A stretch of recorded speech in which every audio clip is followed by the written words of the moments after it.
We've seen the Cinderella story told a dozen different ways, but we've never seen everyone's favorite underdog princess like this. This Ella is a princess made for 2021, and her movie has some details that only adults will notice. Kids who aren't well-versed in music history might think most of the music in Cinderella is original. However, the movie is actually littered with many delightful takes on 70s, 80s, and 90s music. The first song Cinderella sings isn't original to the movie at all, in fact. It's a take on the 1994 song You Gotta Be by R&B artist Des'ree. Younger audiences might recognize certain other classic songs like Prince Robert's version of Queen's Somebody to Love or Vivian's rendition of Madonna's Material Girl. Less omnipresently popular songs will probably elude them, however, but not the adults in the audience who will be jamming until the end. The movie features appearances from Salt-N-Pepa's What a Man, Earth, Wind & Fire's Shining Star, as well as Jennifer Lopez's 1999 hit Let's Get Loud, which provides the last show-stopping musical number. Original songs like Million to One round out the soundtrack, along with more recent additions to the world's pop songbook. Prince Robert and Ella's charming slow dance to Ed Sheeran's Perfect is especially memorable. But otherwise, this movie is a masterclass in recent music history. If kids haven't heard these jams before watching, they'll certainly be blasting them on repeat now. Cinderella has a number of fairly unsubtle innuendos. We're looking at you, mice. But Princess Laura's is especially attention-grabbing. We'd expect nothing less from the posh yet savage princess. We only get to know her for a few minutes, but she completely steals the show. In her dismal meeting with Prince Robert, during which she condescendingly explains to him what a map is, she tries to arrange a mutually beneficial marriage. She leaves frustrated when Robert shows no interest in her proposal, even though she's perfectly chill with him hanging out with his bros and never spending time together, except for when they have to engage in what she calls the disgusting practice of having a son. When she leaves the meeting in a huff, she gets the last laugh when she addresses the other princess hopefuls on her way out the door. It'll fly over children's heads, but Laura's dig criticizes his desirability from top to bottom, from his brain down to his, well, you know. Forget about marriage. Laura's parting dig calls into question whether or not this dense prince would be worth a romp in the hay at all.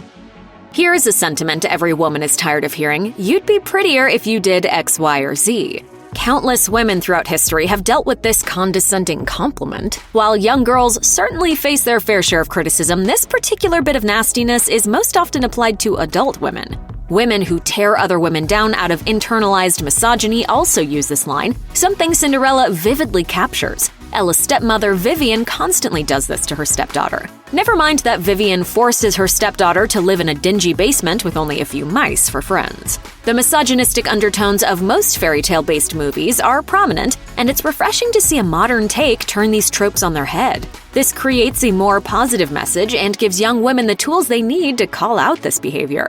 Unlike most iterations of Cinderella, this story's Ella doesn't need to change herself to win Prince Robert's favor. She catches his eye in a ragged dress and messy hair. Even when Ella prepares for the ball, she doesn't get made over into a glamorous stranger. She looks the same, in fact, except she's wearing the dress she designed. It's an empowering choice.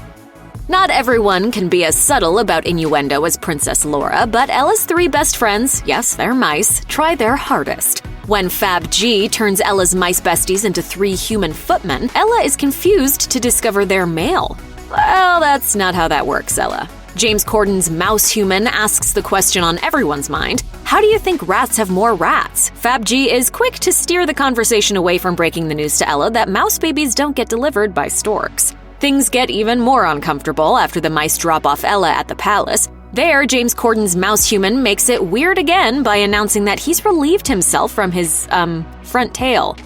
Most kids watching Cinderella likely recognize Idina Menzel and Camila Cabello. Menzel voices Elsa of Frozen fame, and Cabello is a famous pop star. But kids tuning into this might not realize that Billy Porter is Broadway royalty. Porter hit the scene in the early 90s when he played Teen Angel in the 1994 Grease revival. More roles soon followed, culminating in the one that made Porter a household name in the world of theater, Lola in 2013's Kinky Boots. Porter originated this role and garnered multiple awards, including the Tony for Best Actor in a Musical in the process. While certain teens might recognize Porter from American Horror Story or Pose, Even they might be ignorant of his luminous Broadway history. After watching Cinderella, however, they might be inspired to check it out, as Porter is the perfect person to take on the role of Fab G.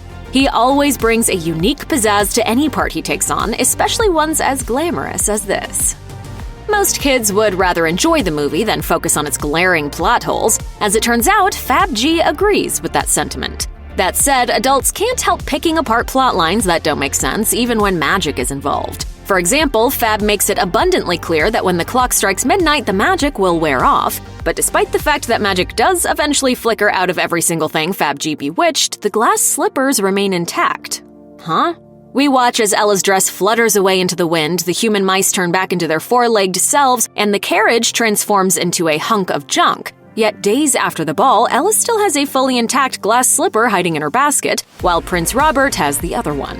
That's not the only odd thing adults will notice either. Is Ella's shoe size really that special that no one else matches it? Moreover, the prince has seen Ella both dolled up and in tattered clothes. If the shoe fits an entirely different woman, is he really ready to abandon everything he knows about Ella and run off with a rando? Is he completely face-blind? He doesn't even find her with the shoe, so this fairly nonsensical plotline isn't even necessary.